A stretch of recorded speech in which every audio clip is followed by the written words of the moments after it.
We focus on COVID-19 and the implications for North Carolina as we talk with DHHS Secretary Mandy Cohen.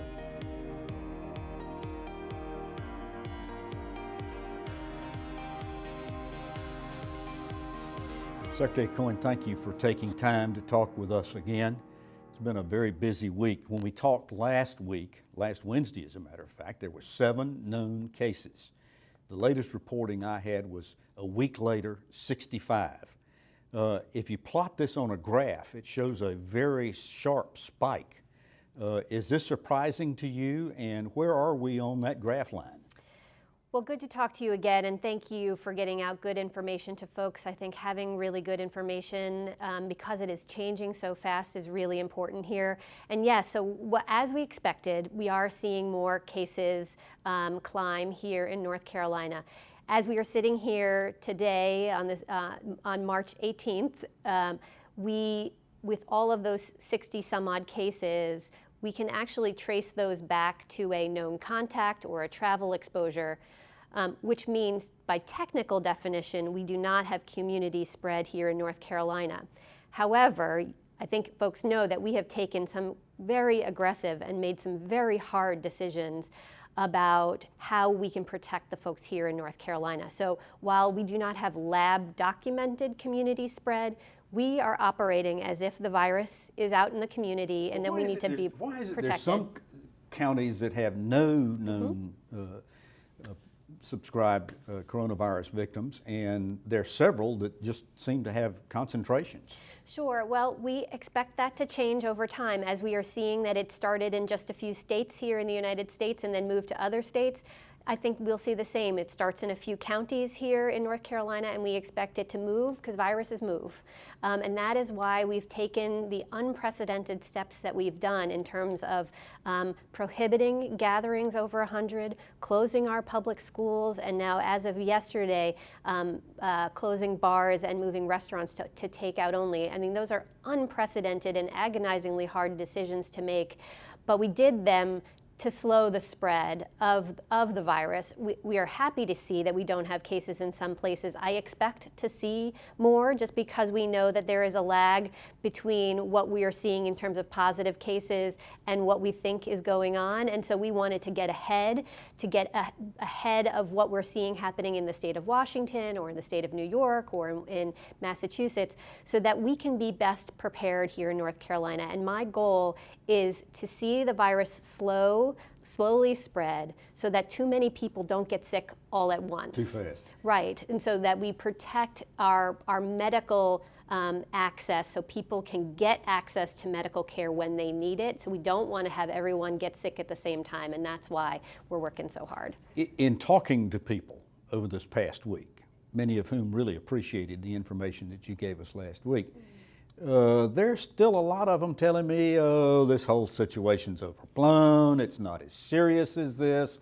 Why is all of this taking place? Yes, so this is unprecedented, and I think you are seeing not only North Carolina, but our country mobilize in a way that is unprecedented and historic. I just saw that the president closed our northern border other than essential commerce between that. I mean, that is unprecedented. So we are in unprecedented times, and what we can do here in North Carolina is just make the best decisions we possibly can. It's moving so fast. We are trying to move through it and make the best decisions we can to protect the people of North Carolina. And I think that we are doing all of those things. So where are we on this curve? We talked about, are we still in the fairly early stages of it, you think? Is it going to get worse?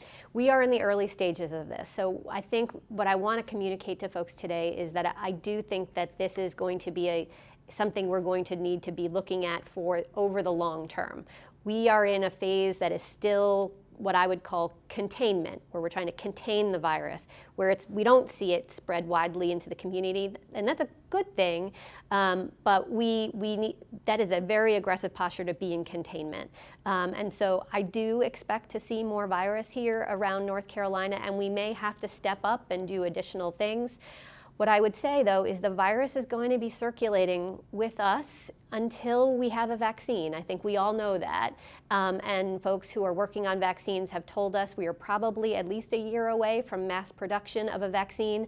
So we are starting to think through not only what should we do in the next 2 to 3 weeks, but how do we think about this whole rest of the Longer year? term. And protecting particularly our high-risk folks, those above 65 and those with chronic diseases. Let's talk about that for a second, because last week you said you were a little more concerned about being susceptible if you were over 65. A lot of what has taken place, for instance, with people flocking to bars and restaurants and so forth, is they're saying, hey, I'm young, I'm healthy, there's just not as much risk in me getting this. How susceptible are these young people? Yes, so they are right. Younger folks are at not of less risk of catching the virus, but of less risk of having a severe reaction to the virus and needing a high level of medical care or risking death. Our folks who are high risk, above 65, or who have chronic diseases are just as likely to catch it, but if they get sick, they get very sick. And so what we're trying to do in stopping the spread amongst everybody is to really protect those in high risk. We're telling folks that are high risk to stay home and thus, but by just dampening the spread overall you call throughout it flattening the curve. Flattening the curve. That's a term I think our nation is learning. We're this week social distancing and flattening the curve on hashtag social media. Thank you, social media, for spreading those terms. Yes, we're trying to slow the spread, flatten the curve, so less people get sick at the same time. I'm sure you saw the epidemiologist report from the fellow over at UNC who said that by the end of this current week, there'd be 110 prescribed cases. But by the first week in April, we were going to have 4,000 cases. What was your response to that? I don't think we really know yet, and that is why we're doing a fairly aggressive amount of testing this week. We wanted this week to be focused on testing to really get a good understanding of where the virus is in North Carolina, where is it circulating, is it out in the community, is it still just associated with contacts or not. So and we started the week with about 300 tests having been completed. By midweek, it's up to 1,000. Yes, and above that at this point, and ramping up as our labs have all come online. Our state lab at first was the only lab that was testing here in the state, but since private labs, our academic partners have come online, so testing is starting to pick up. So we are similarly making sure that sample collection to run those tests picks up. Do we have adequate supplies? Last week you said you were concerned about, for instance, having the chemical reagents and so forth to separate the DNA. What I would say is supplies are on my mind 24 hours a day on a lot of things. So I think we have gotten a little better in terms of the supplies needed to actually run the test, take the sample, run the reagents at the lab. But I think supplies are going to continue to be of issue for us. So we are having to make hard decisions about when to ramp up testing, how to think about that over the long term so we can conserve not just testing supplies, but also the personal protective equipment that is needed for our healthcare workers. We don't want to burn up or use up all of our masks and our gowns for our healthcare workers now during testing, and then if we see a surge of people getting sick, then we don't have the supplies we need then. So what I would say is this is going to be rapidly changing. So there may be days and a week where we concentrate and do one thing, and then we may have to shift into another posture. If we've got 65 known cases and we've done 1,000 tests, does that say to you that the number of people who actually have coronavirus or COVID-19 is fairly low? That is exactly right, Tom. So what it's telling us is that people with fever and cough and are flu negative still are more likely to have some other virus, something else that is causing their illness other than COVID-19. And our job this week in partnership with the medical community here is to suss out where are we with virus, to really understand it. So it helps us make better decisions as we go forward. But not everybody needs to have a test, right? No, that is very correct. And in fact, we want to make sure there are many of us who are who are worried, and particularly as we start here into allergy season. I walked outside and there's pollen all over the car now, right? People are going to have nasal symptoms and normal allergy symptoms. We need to be sure to separate those out from folks who are ill, because we don't want to clog our testing system with those that are worried. Well, one, to either use up supplies, but also to make sure that we can get folks who are truly positive for COVID-19 to know that, so we can isolate them appropriately. So we want to keep the worried well, and I appreciate being worried on this, but to try to keep those folks away from testing. You mentioned in an interview that testing will not be nearly so important as we get into the latter stages of this epidemic. Explain that. Yes, thank you for bringing it up, Tom. Right, and as I said, different phases of this will require different responses from our medical system. Testing's important now, so we understand where the virus is. It helps us know, do we need additional mitigation strategies like the ones of closing schools? It helps us know how long do we have to do that. But if we get to a place where we see ramping up cases, maybe what I start to see in New York or Washington State, where they're having a huge escalation of cases, we may get to that point in North Carolina. I don't know, but if we do, there may be a time where we're saying, you know what, so many people are testing positive that we need to assume that you are positive, and you stay home, and act accordingly. Exactly. Okay. Stay home, and of course, if you're having any shortness of breath, that is the time where we want you to be going to seek medical help. Yeah. Hardly anybody has not been disrupted by this in one form or fashion. With all the cancellation that we've seen in the last week, sports events, schools, conventions, meetings, concerts, we talked about the younger people going to bars and restaurants and enjoying time together and time off. The governor and you decided that you were going to close all of these bars and restaurants except for takeout service. Tell us what was behind that decision.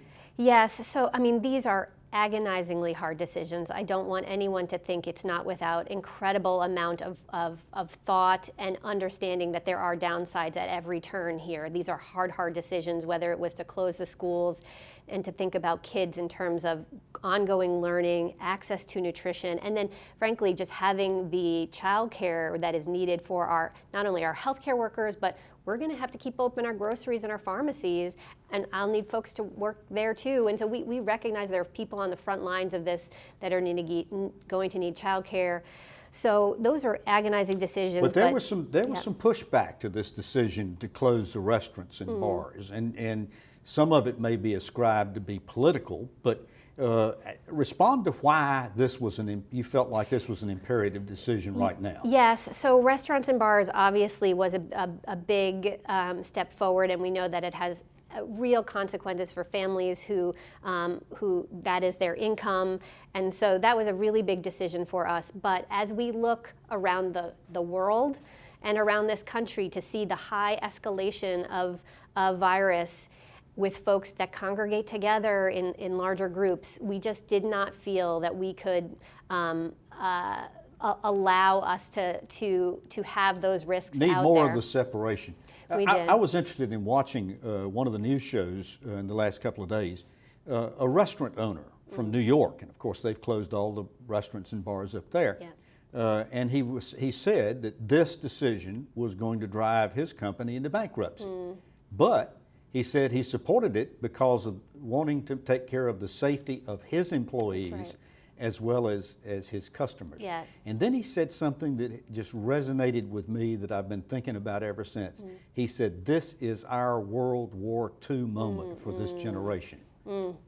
I will say that at every turn here there are only hard decisions, which is, and things are moving so quickly. And so I don't want anyone to think that we don't know how hard this is for everyone. I want to particularly thank the healthcare workforce who go to work every day and are on the front lines of things. As a physician myself, I'm so grateful to the nurses and doctors that are going to be working through this. But yeah, this is a big moment for our country. Talk a little bit about our healthcare systems, because we're reading and hearing that in other states, particularly New York, they're just overwhelming the hospitals. Do we have adequate hospital capacity? So those are great questions, and obviously the things that we are taking the mitigation steps now, the closing of the restaurants and bars, to prevent overwhelming our hospital systems, our ICU capabilities. And so we're trying to prevent that from happening. Again, looking at just neighboring states not too far from here that are already realizing that they're going to overwhelm their capacity. We want to prevent that from happening. Many are canceling elective surgeries. That is right, and we've seen some of our big, that? yes, we have seen some of our big systems start to do that.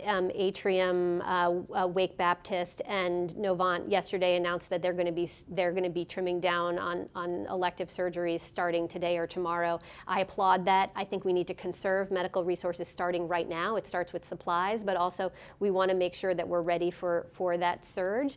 But know that we have a very strong coalition here in North Carolina that is broken into 8 regions. They've worked together through hurricanes, great relationships. So we're going to help each other out here. How about our North healthcare professionals? They are on the front line. Yep. Do we have an adequate supply, and are we doing what we can for them? Yes, I will say I am tracking people resources as closely as I'm tracking N95 masks, because I want to make sure that we have the people to respond if we need it. There's going to be communication that will go out today or tomorrow to all of our doctors and nurses to say, we need you. This is a moment. We're going to likely need volunteers for those who might not work in hospital settings. And we need blood supplies. I understand that because of what's going on, the Red Cross is not able to operate their blood banks, and so blood is becoming scarce. So we're looking at supplies across the board and making sure that we are as prepared as we possibly can be. We're in unprecedented times, and we're going to all have to work together to get through this and make sure that we across our whole state are getting in that collaborative spirit to be able to respond together. If I contract COVID-19, what's the normal cycle of this? How long does it last? How long am I going to be contagious? How long do people need to stay away from it? Right. So I would say it varies by person. And as we know, some people get a really severe kind of illness, but the vast majority of people will get what's called a flu-like illness. They'll get a fever, they'll get a cough, they'll feel a little crummy, and then they'll recover. So we're seeing most folks have about 4 to 5 days of feeling kind of crummy. But what we have put out guidance about, okay, how do I know when I'm better? Like when, so we put out guidance about 72 hours from the time that all of those symptoms stop. So 3 full days after. You said last week that we need to be cautious but not panic. I went into a grocery store yesterday. The produce shelves were empty. The meat counter was empty. The meat manager said people are doing panic buying. Yes. What do you say to folks about that? Yes, the governor addressed that yesterday in his remarks, and he asked folks to not do that. Our supply chains are good. There will be more back on the shelves. We're going to keep grocery stores and pharmacies open so folks will have access to food, but I understand the anxiety there.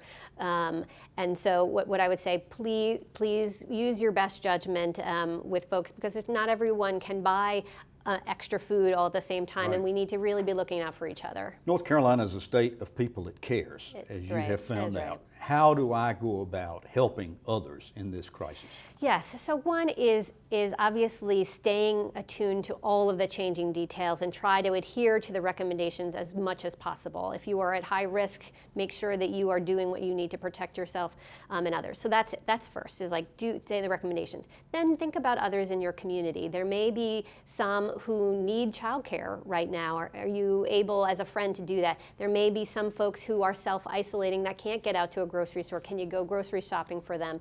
Those kind of, we're going to First and foremost, take care of yourself and your family. Any closing words you'd like to give to the people of North Carolina? Well, I would say just know that we are working night and day on this. I know this is agonizingly hard for so many. Thank you to our healthcare workers. Thank you to our child care centers that are staying open. We need you. You're heroes. Thank you to all of our grocers and pharmacies. They will make sure that we have what we need.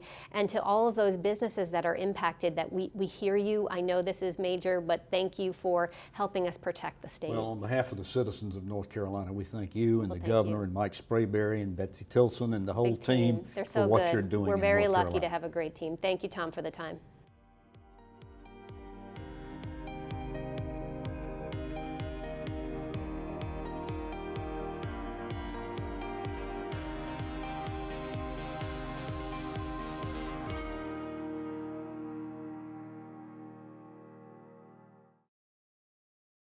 quality public television is made possible through the financial contributions of viewers like you, who invite you to join them in supporting UNC TV.